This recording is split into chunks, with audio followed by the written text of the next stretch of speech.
विराट रूप अग्नि के अवयव उसने अपने को तीन प्रकार से विभक्त किया। उसने आदित्य को तीसरा भाग किया और वायु को तीसरा। इस प्रकार ये प्राण तीन भागों में हो गया। उसका पूर्व दिशा सिर है तथा इधर उधर की ईशानी और आग्नेय दिशाएं बाहु हैं। इसी प्रकार पश्चिम दिशा इसका पुच्छ है तथा इधर उधर की वायव्य और नैऋत्य दिशाएं जंघाएं हैं। दक्षिण और उत्तर दिशाएं उसके पार्श्व हैं। ध्रुलोक पृष्ठभाग है, अंतरिक्ष उधर है, यह पृथ्वी हृदय है। यह अग्नि रूप विराट प्रजापति जल में स्थित है। इसे इस प्रकार जानने वाला पुरुष जहां कहीं जाता है वहीं प्रतिष्ठित होता है। उत्पन्न हुए उस प्रजापति ने भूत और इंद्रिय संघात रूप अपने को स्वयं ही त्रिधा तीन प्रकार से विकृत यानी विभक्त किया। किस प्रकार त्रिधा विभक्त किया सो बतलाते हैं। उसने अग्नि और वायु की अपेक्षा आदित्य को तीसरा बनाया अर्थात तीन संख्याओं का पूरक बनाया। इस वाक्य की अनुवृत्ति होती है। इसी प्रकार अग्नि और आदित्य की अपेक्षा वायु को तृतीय बनाया तथा वायु और आदित्य की अपेक्षा अग्नि को तृतीय बनाया।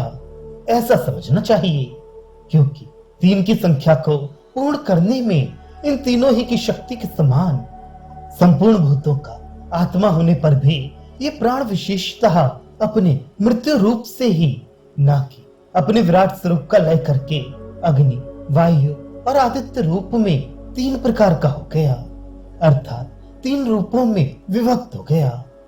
उस प्रथम उत्पन्न हुए इस अग्नि की अश्वमेध कर्म में उपयोगी अर्घ की अर्थात चिति स्वरूप विराट की ये अश्व के समान दृष्टि कही जाती है।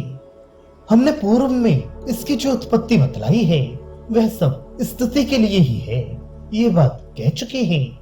अर्थात इस प्रकार ये शुद्ध जन्मा है ऐसा बतलाने के लिए है। विशिष्टता में समान होने के कारण पूर्व दिशा उसका सिर है। यह अर्थात ईशानी और आग्नेय दिशाएं भुजाएं हैं। तो इस अग्नि की पश्चिम दिशा पुच्छ यानी निम्न भाग है क्योंकि पूर्व की ओर मुखवाला होने से पश्चिम दिशा से पुच्छ का संबंध है। यह अर्थात वायव्य और नैऋत्य कोण शक्तियां जंघाएं हैं क्योंकि पृष्ठभाग के कोण होने में उनके साथ उनकी समानता है। दक्षिण और उत्तर दिशाएं उसके पार्श्व भाग हैं क्योंकि इन दोनों दिशाओं से संबंध होने में पार्श्वों की समानता है तथा ध्रुलोक पीठ और अंतरिक्ष उधर है। ऐसा पूर्ववत समझना चाहिए।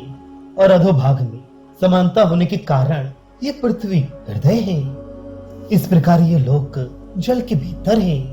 इस श्रुति के अनुसार वह ये लोकादि स्वरूप प्रजापति अग्नि जल में स्थित है। इस उपासना का फल वह जहां कहां जिस किसी दिशा में जाता है तदेव वहां ही अर्थात उसी स्थान पर प्रतिष्ठित होता स्थिति प्राप्त करता है। ऐसा कौन है? इस प्रकार उपर्युक्त रीत से अग्नि का जल में स्थित होना जानने वाला इस उपासना का गौर फल है।